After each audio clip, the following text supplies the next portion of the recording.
சின்ன மருமகள்ல அடுத்து என்ன நடக்க போகுதுன்னு வாங்க பார்க்கலாம். இங்க கண்மணியை பொண்ணு பார்க்கறதுக்காக மாப்பிள்ளை வீட்டில இருந்து வந்திருக்காங்க. ஒரு பெரிய தொழிலதிபரோட குடும்பம் கண்மணியை பொண்ணு பார்க்கறதுக்காண்டி வந்திருக்காங்க. வாங்க வாங்க அப்படின்னு சொல்லிட்டு ராஜாங்கம் வீட்டில் கூப்பிட்டுக்கிட்டு இருக்காங்க. மோகனா, ஈஸ்வரி எல்லாரும் இங்க இருக்காங்க. அப்பந்தான் வந்திருக்கிறது யாருன்னு ராஜாங்கம் கேட்கிறாரு. உடனே சன்னாசி சொல்றாரு, அண்ணே இவரை தெரியலையா? பெரிய கல்குவாரி ஓனரு. இவர்கிட்ட மொத்தம் 7-8 கல்குவாரி இருக்கு, 4-5 ரைஸ் மில் இருக்கு. ஒரு பெரிய தொழிலதிபர் குடும்பம் இவங்க எதுக்கு வந்திருக்காங்கன்னா நம்ம கண்மணிய பொண்ணு பார்க்கறதுக்காக வந்திருக்காங்க அப்படின்னு சொல்லிட்டு சன்னாசி சொல்லவும், என்ன சன்னாசி முன்னாடியே ஒரு வார்த்தை சொல்லக்கூடாதா அப்படின்னு சொல்லிட்டு ராஜாங்கம் கேட்கிறாரு. இல்லனே, இவங்க என்கிட்ட கொஞ்ச நாளுக்கு முன்னாடியில இருந்து கேட்டுக்கிட்டே தான் இருந்தாங்க. அப்ப நம்ம கண்மணி படிப்பு விஷயமா வெளியூர்ல இருந்துச்சு. சரி, இதை பத்தி பேச வேணாமே அப்படின்னு சொல்லிட்டு நானும் தள்ளி போட்டுக்கிட்டே இருந்தேன். கடைசியில பார்த்தா நேத்து ஃபோன் பண்ணி இந்த மாதிரி வீட்டுக்கு வரோம் அப்படின்னு சொல்லிட்டாங்க. எனக்கும் உங்ககிட்ட சொல்றதுக்கு மறந்து போயிருச்சு. சரியா பார்த்தா இப்ப வந்துட்டாங்க அப்படின்னு சொல்லிட்டு சன்னாசி சொல்லிக்கிட்டு இருக்காரு. அப்பதான் ராஜாங்கம் சொல்றாரு, சரி சன்னாசி, கண்மணியை பத்தி எல்லாம் சொல்லிட்டியா அப்படின்னு சொல்லிட்டு ராஜாங்கம் கேட்கவும், அது எப்படின்னே நான் சொல்லாம இருப்பேன். கண்மணியை பத்தி எல்லா விவரமும் நான் இவங்க கிட்ட சொல்லிட்டேன். இவங்களும் எல்லா இடத்துலையும் பொண்ணு பார்த்துருக்காங்க. எந்த பொண்ணும் பார்த்தா இவங்களுக்கு பிடிக்கல. அதான் கடைசியா நம்ம கண்மணியை பார்த்து ஒரு 8 பார்த்துட்டு போலாம்னு வந்திருக்காங்க. கண்மணியை பார்த்து இவங்களுக்கு பிடிச்சிருச்சுன்னா மற்ற எல்லாமே இவங்களுக்கு ஓகே தான் அப்படின்னு சொல்லிட்டு சன்னாசி சொல்லவும், சரி மோகனா, கண்மணியை கூட்டிட்டு வா அப்படின்னு சொல்லிட்டு ராஜாங்கம் சொல்றாரு. அப்பந்தான் பார்த்தா மோகனா சொல்றாங்க, ஏங்க கண்மணியோட விருப்பம் அப்படின்னு சொல்லிட்டு மோகனா சொல்லவும், கண்மணியோட விருப்பம் இருக்கட்டும், நீ கண்மணியை போய் கூட்டிட்டு வா, கண்மணியும் மாப்பிளைய பார்க்கட்டும், பார்த்ததுக்கு அப்புறம் என்ன ஏதுன்னு முடிவு பண்ணிக்கலாம் அப்படின்னு சொல்லிட்டு ராஜாங்கம் சொல்லவும், அப்பத்தாவும் பார்த்தா மோகனா நீ கண்மணியை கூட்டிட்டு வா அப்படின்னு சொல்லிட்டு அப்பத்தாவும் சொல்லிடுறாங்க. மோகனா போய் கண்மணியை கூட்டிட்டு வராங்க. கண்மணி கேட்குறாங்க, என்னம்மா யாரு அப்படின்னு சொல்லி கண்மணி கேட்கவும், கண்மணி உன்னைய பொண்ணு பார்க்கறதுக்காக வந்திருக்காங்க. பெரிய தொழிலதிபர் குடும்பம் உன்னைய பார்க்கணும்னு சொல்லியிருக்காங்க, நீ வா அப்படின்னு சொல்லி மோகனா கூப்பிடவும், இல்லம்மா என்னை பத்தி எல்லாம் அவங்களுக்கு தெரியுமா அப்படின்னு சொல்லிட்டு கண்மணி கேட்கவும், அதெல்லாம் எல்லாமே தெரியும் சித்தப்பா, உன்னை பத்தி ஃபோன்ல முழு விவரமும் சொல்லிட்டாரு. இருந்தாலும் உன்னை நேரில் பார்க்கணும்ல, நீயும் மாப்பிள்ளைய பார்க்கணும்ல, வா சும்மா வா அப்படின்னு சொல்லி என்ன ஏதுன்னு பார்ப்போம், அதுக்கப்புறம் மற்றதை பேசிக்கலாம் அப்படின்னு சொல்லிட்டு மோகனா சொல்லவும், இங்க கண்மணிக்கு பார்த்தா மனசே இல்லை. மனசுக்குள்ளதான் ஆறுமுகத்தை நினச்சிக்கிட்டு இருக்காங்களே, எனக்கு ஆறுமுகத்தை தான் பிடிச்சிருக்கு, திடுத்துப்புன்னு இப்போ பொண்ணு பார்க்க வந்திருக்காங்க அப்படின்னு சொல்லிட்டு கண்மணி பார்த்தா வாராங்க. கண்மணியை பார்த்ததும் பார்த்தா மாப்பிள்ளைக்கு பிடிச்சிருச்சு. கண்மணி என்னதான் ஊனமுச்சவங்களா இருந்தாலும் கண்மணியை பார்த்ததுமே மாப்பிள்ளைக்கு ரொம்ப பிடிச்சு போச்சு.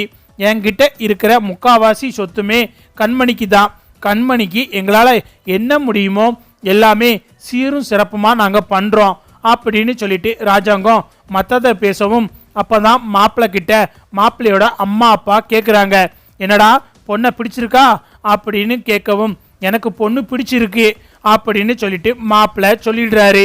கண்மணிக்கு பார்த்தா தலையில இடியே இறங்கின மாதிரி ஆயிருது. என்னது பிடிச்சிருக்கா அப்படின்னு சொல்லிட்டு கண்மணி பார்த்தா மாப்பிள்ளைய பார்த்துக்கிட்டு இருக்காங்க. அப்பதான் ராஜாங்கம் கண்மணி கிட்ட கேட்குறாரு, என்ன கண்மணி உனக்கு மாப்பிள்ளைய பிடிச்சிருக்கா அப்படின்னு சொல்லி ராஜாங்கம் கேட்கவும், கண்மணி எதுவும் பேசாம அமைதியாவே நிக்கிறாங்க. அப்பதான் அப்பதான் வந்துட்டு, ஏண்டா இத்தனை பேர் மத்தியில திடுதுப்புன்னு ஒருத்தரை பார்த்து பிடிச்சிருக்கான்னு கேட்டா பொம்பளை பிள்ளை எப்படி டக்குன்னு சரின்னு சொல்லும், அது ஏதாவது நினைச்சிருக்கலாம் இல்லையா, நாங்க தனியா கேட்டுக்கிறோம், நீங்க பேசுங்க அப்படின்னு சொல்லிட்டு அப்பத்தா பார்த்தா கண்மணியை கூட்டிட்டு வந்துடுறாங்க. அப்பந்தான் கண்மணி கிட்ட அப்பத்தாவும் மோகனாவும் கேட்குறாங்க, என்ன கண்மணி மாப்பிள்ளைய உனக்கு பிடிச்சிருக்கா அப்படின்னு சொல்லி கேட்கவும், அது எனக்கு இந்த கல்யாணத்தில் விருப்பமே இல்லை அப்படின்னு சொல்லிட்டு கண்மணி சொல்லவும், என்னது விருப்பம் இல்லையா அப்படின்னு சொல்லி மோகனா அதிர்ச்சி ஆகுறாங்க. ஆமா சின்னம்மா, எனக்கு இந்த கல்யாணத்துல எல்லாம் விருப்பம் இல்லை அப்படின்னு சொல்லிட்டு கண்மணி சொல்றாங்க. அப்புறம் கல்யாணத்துல விருப்பம் இல்லைன்னா எப்படி, காலாகாலத்தில் உனக்கு கல்யாணம் பண்ணி வைக்கணும்ல, இப்போ விருப்பம் இல்லைன்னா என்ன, எனக்கு ஒன்றும் புரியலை அப்படின்னு சொல்லி மோகனா கேட்கவும் அப்பத்தா கேட்குறாங்க, என்னடி யாரையும் விரும்புறியா என்ன அப்படின்னு சொல்லி அப்பத்தா மிரட்டவும் கண்மணி பார்த்தா அமைதியாகவே நிற்கிறாங்க. நீ அமைதியாக நிற்கிறத பார்த்தா சரியில்லையே அப்படின்னு சொல்லி அப்பத்தா சொல்லவும், ஆமாம் அப்பத்தா, நான் ஒருத்தரை விரும்புகிறேன், எனக்கு இந்த கல்யாணத்தில் விருப்பம் இல்லை அப்படின்னு சொல்லிட்டு கண்மணி சொல்லவும் அப்பத்தாவுக்கும் மோகனாவுக்கும் இங்கே பயங்கர அதிர்ச்சியாக இருக்குது. என்னடி சொல்கிற அப்படின்னு சொல்லிட்டு மோகனா கேட்குறாங்க.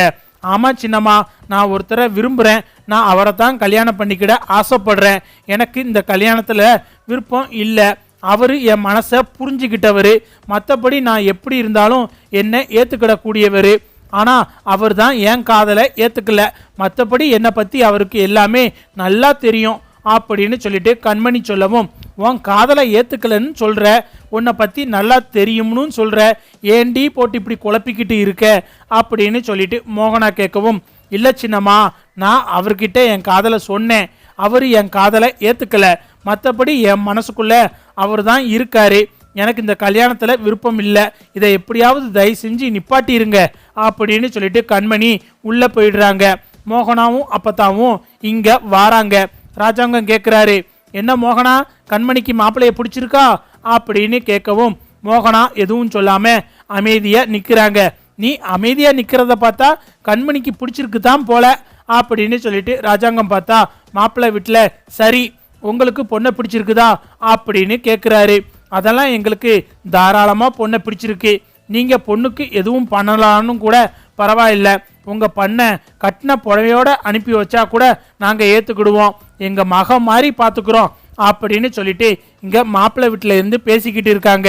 ரொம்ப நாள் தள்ளி போட வேண்டாம், நாளும் ரொம்ப கம்மியாக இருக்குது, அடுத்தடுத்து முகூர்த்த நாளெல்லாம் கிடையாது, இப்போவே தட்டை மாற்றிக்கலாமே அப்படின்னு சொல்லிட்டு மாப்பிள்ளை வீட்டில் சொல்லவும், அப்பந்தான் அப்பத்தா வந்துட்டு, எதுக்கு இவ்வளோ அவசரம், கொஞ்சம் பார்த்து பொறுமையாக பண்ணலாமே அப்படின்னு சொல்லி அப்பத்தா சொல்லவும், அப்பந்தான் சன்னாசியும் ராஜாங்கமும் வந்துட்டு, என்ன அத்தா பேசிக்கிட்டு இருக்க, மாப்பிள்ளைக்கு பொண்ணை ரொம்ப பிடிச்சிருக்கு, அதே மாதிரி கண்மணிக்கும் சொல்ல தேவையே இல்லை, அண்ணன் என்ன சொல்கிறாரோ அதைத்தான் கண்மணியும் கேட்கும், அப்புறம் என்ன, அவங்களே இம்புட்டு தூரம் தட்டை மாற்றிக்கலாம்னு சொல்லும்போது அவங்கக்கிட்ட எப்படி தட்டை மாற்ற வேணான்னு சொல்கிறது, தட்டை மாற்றிக்கலாம் அப்படின்னு சொல்லி சன்னாசி சொல்லவும் ராஜாங்கமும், ஆமாம் அத்தா, சன்னாசி சொல்கிறதும் சரிதான்னு சொல்லிடுறாரு.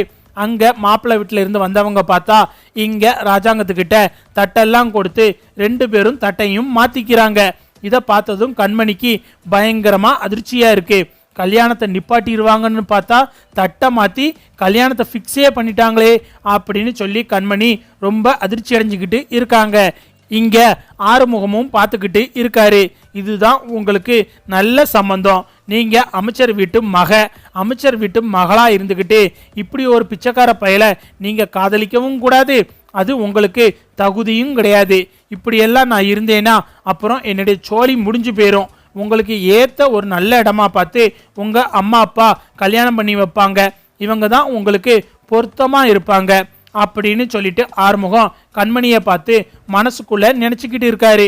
நான் உங்ககிட்ட என் காதலை சொன்னேன், நீ என் காதலை ஏற்றுக்கிற மாட்டேங்கிற, நீ நல்லவனாக தான் இருக்க, இப்படி நல்லவனாக இருக்கிற உன்னை நான் எப்படிடா விட்டு கொடுப்பேன் அப்படின்னு சொல்லிட்டு கண்மணி பார்த்தா மனசுக்குள்ளே ஆறுமுகத்தை நினச்சிக்கிட்டு இருக்காங்க. இங்கே அப்பத்தா மோகனாவும் பார்த்தா கண்மணியோட காதல் விஷயம் தெரிஞ்சு மனசுக்குள்ளே பக்கு பக்குன்னு அடிச்சுக்கிட்டு இருக்கு 2 பேர்த்துக்கும். இந்த விஷயம் எல்லாம் ராஜாங்கத்துக்கு தெரிஞ்சா என்ன ஆகுமோ தெரியலையே அப்படின்னு சொல்லிட்டு அப்பத்தா ஒரு பக்கம் முழிச்சுக்கிட்டு இருக்காங்க. அன்னைக்கு நைட்டு கண்மணி பார்த்தா ஆறுமுகத்துக்கிட்ட பேசுகிறாங்க. நான் சொல்கிறத கொஞ்சம் கேளுங்க, நீங்கள் சொல்கிறதெல்லாம் எனக்கு புரியுது, உங்களை காட்டிலும் நான் வசதியான குடும்பம், அமைச்சர் வீட்டு பொண்ணு தான், ஆனால் எனக்கு உங்களை பிடிச்சிருக்கே, மனசார நான் உங்களை காதலிக்கிறேங்க, அதுக்கு மேலே என்ன, நான் இப்படி இருக்கேன்னு நினச்சி என்ன வேணான்னு சொல்கிறீங்களா அப்படின்னு சொல்லிட்டு கண்மணி கேட்கவும், ஐயோ அம்மா ஏம்மா இப்படிலாம் பேசுகிறீங்க, அப்படிலாம் கிடையவே கிடையாது, சாமி சத்தியமாக சொல்கிறேன், இதெல்லாம் என் மனசில் ஒரு குறையாவே தெரியல, என்னையை பொறுத்த வரைக்கும் நீங்கள் அமைச்சர் விட்ட பொண்ணுமா, உங்களுடைய தராதரம் வேற, என்னோட தராதரம் வேறம்மா, உங்களோட சமமாக உட்காந்து சாப்பிடக்கூட தகுதி இல்லாதவம்மா நான், என்னையை போய் ஏமா நீங்கள் இந்த அளவுக்கு பேசிக்கிட்டு இருக்கீங்க, விட்டுருங்கம்மா, வேணாமா, இந்த மாதிரி இன்னொரு தடவை பேசாதீங்கம்மா. உங்களுக்கு தான் இப்ப வேற ஒரு இடத்துல சம்மந்தம் பேசி முடிச்சிட்டாங்கல்ல, அதுக்கு மேல என்னம்மா அப்படின்னு சொல்லிட்டு ஆறுமுகம் சொல்லவும், ஏங்க உங்க மனசாட்சியை தொட்டு சொல்லுங்க, உங்க மனசுல நான் இல்ல அப்படின்னு சொல்லிட்டு கண்மணி கேட்கவும் ஆறுமுகம் பார்த்தா அமைதியாவே நிக்கிறாரு. இதெல்லாம் பார்த்தா இங்க தமிழ்ச்செல்வி கேட்டுறாங்க. கண்மணி அப்படின்னு சொல்லிட்டு தமிழ்ச்செல்வி கூப்பிடவும் அண்ணி அப்படின்னு சொல்லிட்டு இங்க கண்மணி பார்த்தா தமிழை பாக்குறாங்க. என்ன நடக்குது இங்க அப்படின்னு சொல்லிட்டு தமிழ் கேட்கவும், அது ஒண்ணுமில்ல அண்ணி, சும்மா பேசிக்கிட்டு இருந்தேன் அப்படின்னு சொல்லி கண்மணி சமாளிக்கவும் ஆறுமுகம் வந்துட்டு, அம்மா இவங்க ஏதோ கேட்டுக்கிட்டு இருந்தாங்க, அதை பத்தி சொல்லிக்கிட்டு இருந்தேன் அப்படின்னு சொல்லிட்டு ஆறுமுகமும் சமாளிக்கவும், என்ன கேட்டுக்கிட்டு இருந்தாங்க அப்படின்னு சொல்லிட்டு இங்க ஆறுமுகத்தை பார்த்து தமிழ்ச்செல்வி கேட்கவும் ஆறுமுகம் திருன்னு முழிக்கிறாரு. நீங்க பேசிக்கிட்டு இருந்ததெல்லாம் நான் கேட்டேன். என்ன கண்மணி, நீ ஆறுமுகத்தை காதலிக்கிறியா அப்படின்னு சொல்லிட்டு தமிழ்ச்செல்வி கேட்கவும், ஆமா அண்ணி, நான் ஆறுமுகத்தை காதலிக்கிறேன், இவரைத்தான் எனக்கு பிடிச்சிருக்கு. இன்னைக்கு ஏதோ பெரிய கல்குவாரி ஓனர் அப்படின்னு சொல்லி வீட்டுக்கு வந்து என்னையே சம்மதம் பேசி முடிச்சிட்டாங்க. இன்னும் 2 வாரத்துல கல்யாணம்னு சொல்லிக்கிட்டு இருக்காங்க. எப்படியாவது இதை தடுத்து நிறுத்தணும், அதை பத்தி தான் இவர்கிட்ட பேசிக்கிட்டு இருந்தேன் அப்படின்னு சொல்லிட்டு கண்மணி சொல்லவும், என்ன ஆறுமுகம், நீங்க கண்மணியை விரும்புறீங்களா அப்படின்னு சொல்லிட்டு தமிழ்ச்செல்வி கேட்குறாங்க. என்னம்மா என்னைய போய் இப்படி கேட்குறீங்களே, நீங்க எங்க நான் எங்கம்மா, நீங்க போடுற பிச்சையில வாழ்றோமா நானு, எனக்கும் இவங்களுக்கும் ஏணி வச்சா கூட எட்டாதுமா, அதைத்தான் இவங்க கிட்ட சொல்லி நான் புரிய வச்சுக்கிட்டு இருக்கேன். இந்த விஷயம் எல்லாம் பெரிய ஐயாவுக்கு தெரிஞ்சிச்சுன்னா என்னைய கொன்னே போட்டுருவாருமா, ஆனா இது இவங்களுக்கு புரிய மாட்டேங்குதுமா, நீங்க கொஞ்சம் எடுத்து சொல்லி புரிய வைங்கம்மா அப்படின்னு சொல்லிட்டு தமிழ்ச்செல்வி கிட்ட ஆறுமுகம் சொல்லவும், அப்பந்தான் பார்த்தா தமிழ்ச்செல்வி ஆறுமுகத்தை பார்த்து கேட்குறாங்க, இங்க பாருங்கண்ணா, நான் உங்களை என் கூட பிறந்த அண்ணனா தான் பார்க்குறேன். நீங்க கண்மணிய விரும்புறீங்களா இல்லையா? கண்மணியை உங்களை விரும்புறா, அதே மாதிரி கண்மணிய உங்களுக்கு பிடிச்சிருக்கா இல்லையான்னு மட்டும் சொல்லுங்க. காதலுக்கு ஏதுனா தராதரமெல்லாம் இங்க பாருங்க, நீங்க மனசார விரும்புனீங்கன்னா அதை மாமா கிட்ட சொன்னா கண்டிப்பா அவர் புரிஞ்சுக்கிடுவாரு. மாமாவுக்கு கண்மணியோட சந்தோஷம்தான் ரொம்ப முக்கியம். மனசுல ஒருத்தரை வச்சுக்கிட்டு பிடிக்காம ஒருத்தரை போய் கல்யாணம் பண்ணி வாழ்ந்து என்ன ஆக போகுது? ஒன்றும் நடக்க போறது கிடையாது. அதுக்கு மனசுக்கு பிடிச்சவரை கல்யாணம் பண்ணிக்கிட்டா நிம்மதியாகவும் இருக்கலாம், சந்தோஷமாகவும் இருக்கலாம். என்ன சொன்னா உடனே கோவப்படத்தான் செய்வாங்க. அதுக்கப்புறம் பேசி புரிய வச்சோம்னா மாமாவே உங்க கல்யாணத்தை நடத்தி வச்சிருவாரு. நான் கேட்கறதுக்கு மட்டும் பதில் சொல்லுங்க, நீங்க கண்மணியை விரும்புறீங்களா இல்லையா அப்படின்னு சொல்லி தமிழ்ச்செல்வி கேட்கவும், எனக்கு கண்மணியை பிடிக்குந்தாமா அப்படின்னு சொல்லிட்டு ஆறுமுகம் சொல்லிடுறாரு. இதை கண்மணி கேட்கவும் கண்மணிக்கு மனசுல அப்படியே பட்டாம்பூச்சி பறக்கிற மாதிரி பயங்கரமா சந்தோஷமாயிருது. அப்புறம் ஆறுமுகம் இதை என்கிட்ட சொல்லவே இல்லை அப்படின்னு சொல்லி கண்மணி கேட்கவும், எப்படிமா, மனசுக்குள்ள என்னதான் உங்க மேல விருப்பம் இருந்தாலும் அதை சொல்ற அளவுக்கு எனக்கு தைரியம் கிடையாதுமா. ஏன்னா நீங்க எங்க இருக்கீங்க, நாங்க எங்க இருக்கோம், உங்களுக்கும் எங்களுக்கும் எப்படிமா ஒத்து வரும் அப்படின்னு சொல்லிட்டு ஆறுமுகம் சொல்லவும், திரும்ப திரும்ப இதையே பேசாத ஆறுமுகம் அப்படின்னு சொல்லிட்டு தமிழ்ச்செல்வி பார்த்தா கண்மணி ஆறுமுகம் விஷயத்தை பத்தி ராஜாங்க மாமா கிட்ட பேசணும். எப்படி பேசலாம் அப்படின்னு சொல்லிட்டு யோசிச்சுக்கிட்டு இருக்காங்க.